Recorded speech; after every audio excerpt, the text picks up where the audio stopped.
A very good day, Miss Aimi Natasha Binti Sulaiman and my dearest friend. We are Group 7. Today we want to during presentation choosing title is Taman Sri Muda Flood 2022. So now I will introduce my team members. Kishan Raj son of Ramesh, Durkishan son of Selvaraju, Priyadashini Dr. of Ganesh, Siti Aida Binti Abdullah, the last person of me, Surutika Dr. of Paramasivam. So let's move on the history of the case Taman Sri Muda in 2022. I will ask some question with you all. What measures have been proved to prevent future flooding in Taman Sri Muda? The two steps of proposed or implemented to prevent or mitigated uh, future flooding, such as a provide drainage system. Okay, the example is discharge that have become shallow as a result of material must always be cleaned with this overflow water and rain can be drained well. Another one, river dipping project, because most of the flooding happened because the flowless of the river. It is a river used used to be able to follow and large amount of water in the certain time. Now the flow has this increased. This is a due to process of sedimentation and disposal of waste materials. The step to deal with the problems can to carry out the process of degrading degrading the river by degrading all the mud and impurities found in the river. When this process is down, the river not only come deep but able to drain a lot of rainwater. Thank you. The next question is how did the local government and emergency service respond to the flood crisis in Taman Sri Muda? The people who living in Taman Sri Muda estimated 14,000 people. So, as we all know, in Malaysia, there's the biggest flood disaster which was happened 2022 in Taman Sri Muda was the unforgettable, and also the government officials and the NGOs who was contributed their service to help and serve to the Taman Sri Muda residents to keep them a better safe place, to give them a shelter, a food, a clothes. So they contributed a various things. The first of all I would like to say, which is the firefighters, the national heroes, the firefighters who received the first call from the Taman Sri Muda residents. They came apart from the Shah Alam around 4:55 p.m. They came along with the firefighters team and with the police team.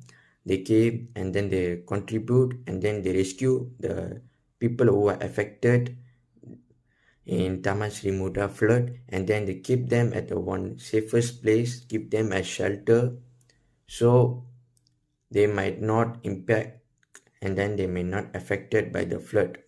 Third question, what were the imminently impact of the flood on the resident of Taman Sri Muda, both in terms of property damage and personal safety? Taman Sri Muda as a floodwater spread that can threaten lives, unaided properties and business, destroy belongings, damage vital infrastructure, and prevent access to essential public service. Often, the effects of the flood are long-term and can be very costly, disruptive, and distressing of community involved.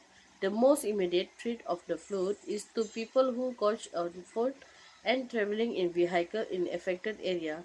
People are at the risk of sustaining serious or fatal injuries from the floodwater, especially swift-moving water. It is important never to enter floodwater on a foot or attempt to drive a flooded road.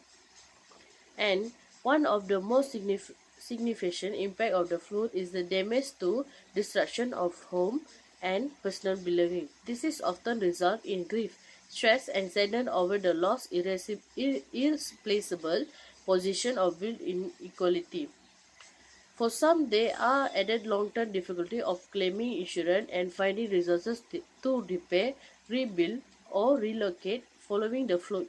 Flooding often results in damage of infrastructure is can include damage to important service infrastructure such as wastewater, electrical, sewerage, and telecommunication. A breakdown in this service can make home unlivable and business unlivable and unsafe, forcing people to evacuate sometimes to extended period. Road, railway, tram lines, and bus service may be affected or completely closed in severe flood, and, and often sections of the road supporting infrastructure such as traffic light and signage can be washed away of damage. Repair to infrastructure can extend over long-term frames, causing great public Question: how did the flood of 2022 affect the long-term recovery and rebuilding effort in Taman Muda? Here at Taman Sri Muda, the locate have expressed gratitude for the Selangor government efforts to support their recuperation and improve their future silence to flooding. A number of locals who talked with JMT recall the state government response to the flood December 2021, both during after they occurred.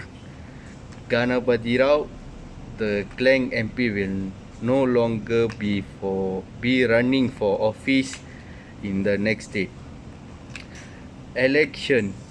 Rather, speak as Prakash, fellow party members will face up against Gunasekaran of Parti Rakyat Malaysia and Chiu Ji Gang, the candidate for the Progressive Party Gerak.